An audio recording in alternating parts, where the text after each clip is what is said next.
নমস্কাৰ মোৰ শিক্ষাৰ্থীসকল, মই প্ৰণৱে ইউটিউব চেনেল ফৰ এডুকেশ্যনৰ অন্য এটা ভিডিঅ'লৈ তোমালোক সকলোকে স্বাগতম জনাইছোঁ।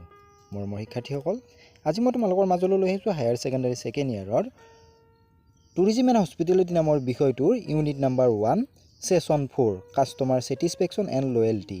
এই ইউনিটটোৰ পৰা যিখন অনুশীলন আছে সেই অনুশীলনৰ প্ৰশ্নৰ উত্তৰসমূহ। তেতিয়াহ'লে আহচোন পলম নকৰি আজিৰ ভিডিঅ'টো আৰম্ভ কৰোঁ। আৰু তাৰ আগতে তোমালোকলৈ এটা অনুৰোধ, এই চেনেলটো যদি ছাবস্ক্ৰাইব কৰা নাই তেতিয়াহ'লে ছাবস্ক্ৰাইব কৰি ৰাখিবা আৰু কাষতে থকা বেল আইকনটো প্ৰেছ কৰি দিবা। মই দিয়া এনেকুৱা ধৰণৰ শিক্ষামূলক ভিডিঅ'সমূহ লগতে বিভিন্ন গুৰুত্বপূৰ্ণ বিষয়ৰ গুৰুত্বপূৰ্ণ প্ৰশ্নৰ উত্তৰসমূহ নিয়মিতভাৱে পাই থাকিবলৈ। তাৰ উপৰিও যদি আগৰ ছাব ইউনিট কেইটাৰ তোমালোকে উত্তৰসমূহ চোৱা নাই, মই ডেছক্ৰিপশ্যনত লিংক দিছোঁ, তাতকৈও চাব পাৰিবা।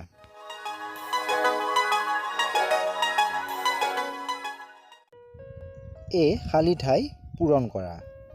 কুৱেশ্যন নম্বৰ 1, ডেছ হৈছে গ্ৰাহক ক্ৰয় আৰু ব্যৱহাৰৰ অভিজ্ঞতাৰ সঞ্চিত অভিজ্ঞতা।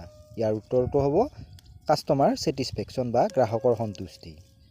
প্ৰশ্ন নম্বৰ 2, ডেছ হৈছে এজন বিক্ৰেতাৰ সামগ্ৰীক আন এজনৰ পৰা পৃথক কৰা নাম, চিহ্ন, শব্দ, চিন বা অন্য যিকোনো বৈশিষ্ট্য। ইয়াৰ খালী ঠাইত হ'ব ব্ৰেণ্ড। প্ৰশ্ন নম্বৰ 3, ডেছ ভিত্তিত সেৱা উদ্যোগৰ সন্তুষ্টি বৃদ্ধি কৰিব পাৰি। ইয়াৰ খালী ঠাইত হ'ব অতিথিৰ পৰ্যালোচনা। প্ৰশ্ন নম্বৰ 4, গ্ৰাহকৰ সন্তুষ্টিৰ ফলত ডেছ ব্যৱসায় হয়। ইয়াৰ খালী ঠাইত হ'ব ৰিপিট বা পুনৰাবৃত্তিমূলক ব্যৱসায় হয়। বি, চমুকৈ উত্তৰ দিয়া। কুৱেশ্যন নম্বৰ এ, গ্ৰাহকৰ সন্তুষ্টিৰ গুৰুত্ব কি? গ্ৰাহকৰ সন্তুষ্টি এক জটিল প্ৰক্ৰিয়া। অতিথিৰ পৰ্যালোচনাৰ ভিত্তিত সেৱাৰ উদ্যোগত সন্তুষ্টি বৃদ্ধি কৰিব পাৰি। অতিথিৰ পৰা ইতিবাচক আৰু নেতিবাচক দুয়োটা মতামত সংগ্ৰহ কৰা আৰু হোটেলৰ বুকিঙৰ ক্ষেত্ৰত সহায় আগবঢ়োৱাটো গ্ৰাহক সেৱা কাৰ্যবাহীৰ কৰ্তব্য। এইখিনি ইংৰাজী মাধ্যমৰ, গতিকে ইংৰাজী মাধ্যমৰ ল'ৰা ছোৱালীখিনিয়ে তোমালোকে নিজে নিজে চাই ল'বা। সেৱা উদ্যোগৰ ভিতৰত তেওঁলোকৰ সন্তুষ্টি নিৰ্ণয় কৰাত গ্ৰাহকৰ অভিজ্ঞতাই গুৰুত্বপূৰ্ণ ভূমিকা পালন কৰে। সেৱা প্ৰদানকাৰীৰ সৈতে গ্ৰাহকে কৰা প্ৰতিটো পাৰস্পৰিক ক্ৰিয়াৰ ব্ৰেণ্ডৰ প্ৰতি তেওঁলোকৰ ধাৰণা গঢ় দিয়ে আৰু তেওঁলোকৰ সামগ্ৰিক সন্তুষ্টিক প্ৰভাৱিত কৰে।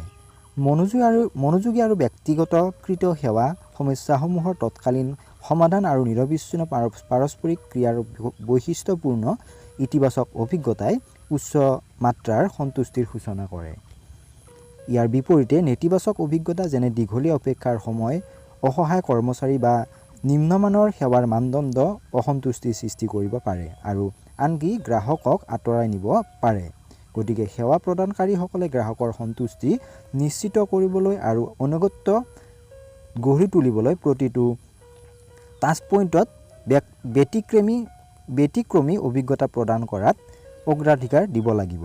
গ্ৰাহকৰ আশাক ধাৰাবাহিকভাৱে অতিক্ৰম কৰি আৰু স্মৰণীয় অভিজ্ঞতা প্ৰদান কৰি ব্যৱসায়ীসকলে প্ৰতিযোগিতামূলক সেৱা উদ্যোগৰ পৰিৱেশত নিজকে পৃথক কৰিব পাৰে আৰু তেওঁলোকৰ ক্লায়েণ্টৰ সৈতে স্থায়ী সম্পৰ্ক গঢ়ি তুলিব পাৰে। প্ৰশ্ন নম্বৰ 2, অতিথিৰ অসন্তুষ্টিৰ কাৰণ লিখা। তলৰ উল্লেখ কৰা কাৰণত অতিথিসকল বেছিভাগেই অসন্তুষ্ট হয়। প্ৰথমটো হৈছে অতিথিৰ দোকানৰ সন্মুখত অপৰ্যাপ্ত পাৰ্কিঙৰ উপলব্ধতা। দ্বিতীয়তে, অপৰ্যাপ্ত মিট এণ্ড গ্ৰীট সেৱাই এটা কুৱেষ্ট অফ কৰে কাৰণ ই হোটেল বা সংগঠনৰ প্ৰথম পৰিচয় আৰু এটা কুৱেষ্টক আগমনৰ সময়ত আদৰণি জনোৱাৰ আশা কৰা হয়। তৃতীয়তে, গ্ৰাহকৰ সন্তুষ্টিৰ ক্ষেত্ৰত খাদ্যৰ বৈচিত্ৰতাৰ অনুপলব্ধতা এটা প্ৰধান কাৰণ। বিভিন্ন ধৰণৰ খাদ্য সামগ্ৰীয়ে অধিক গ্ৰাহকক আকৰ্ষণ কৰে আৰু বহু গ্ৰাহকৰ আশা পূৰণ কৰে। পইণ্ট নম্বৰ 4, নিম্নমানৰ খাদ্য আন এক গুৰুত্বপূৰ্ণ কাৰক। খাদ্যৰ মানদণ্ড বেয়া হোৱাৰ ফলত গ্ৰাহকৰ মতামত বেয়া হয় আৰু গ্ৰাহকৰ ভিত্তি হেৰুৱাবলগীয়া হয়। প্ৰচেছড খাদ্যৰ ক্ষেত্ৰত খাদ্যৰ মানদণ্ড বহু গুৰুত্বপূৰ্ণ, গতিকে ইয়াক সতেজভাৱে প্ৰস্তুত কৰা উচিত। 5 নম্বৰ পইণ্টটো হৈছে, যদি কৰ্মচাৰীসকল আনুগত্যশীল নহয় তেন্তে সংস্থাটোৰ বিশ্বাসযোগ্যতা ক্ষতিগ্ৰস্ত হয়। 6 নম্বৰ পইণ্টটো হৈছে, খাদ্যৰ অৰ্ডাৰ ডেলিভাৰী কৰাত পলম হোৱা বা অভিবাদন আৰু এক্সকৰ্ট কৰিবলৈ মিট এণ্ড গ্ৰীটৰ কৰ্মীসকলৰ আগমনত পলম হোৱাটো এনেকুৱা এটা কাম যিয়ে অভিযানক বিৰক্ত কৰে। প্ৰশ্ন নম্বৰ 3, ব্ৰেণ্ড মূল্য কি? ইয়াৰ গুৰুত্ব বুজাই লিখা। এইখিনি ইংলিছ মিডিয়ামৰ যিহেতু ময়ো নকওঁ, তোমালোকে চাই ল'বা ইংলিছ মিডিয়ামৰখিনি, মই নেক্সট অসমীয়া মিডিয়ামৰখিনি ক'ম। ব্ৰেণ্ড হ'ল এজন বিক্ৰেতাৰ সামগ্ৰীক আন এজনৰ পৰা পৃথক কৰা নাম, চিহ্ন বা আন কোনো বৈশিষ্ট্য। ই কোনো কোম্পানীৰ সামগ্ৰী, সেৱা বা ব্যক্তিৰ ভাৱমূৰ্তি কঢ়িয়াই লৈ ফুৰে আৰু প্ৰেৰণ কৰে। আজিৰ প্ৰতিযোগিতাৰ জগতখনত যেতিয়া বিভিন্ন কোম্পানীয়ে উৎপাদন একেধৰণৰ দুটা সামগ্ৰীৰ মাজত অতি কম পাৰ্থক্য থাকি যায়, তেতিয়া প্ৰস্তাৱিত সামগ্ৰীৰ উন্নত মানদণ্ডৰ বিষয়ে গ্ৰাহকক জনোৱাটো অতি গুৰুত্বপূৰ্ণ হৈ পৰে।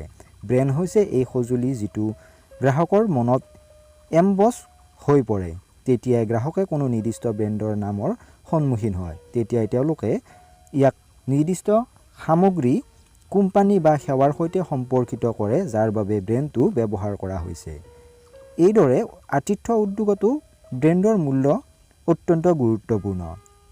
এই মূল্য কৰ্মচাৰীসকলৰ আচৰণ আৰু তেওঁলোকৰ মানক পৰিচালনা পদ্ধতিৰ প্ৰতি আজ্ঞা বা হতাৰ ওপৰত ভিত্তি কৰি গঢ় লৈ উঠে।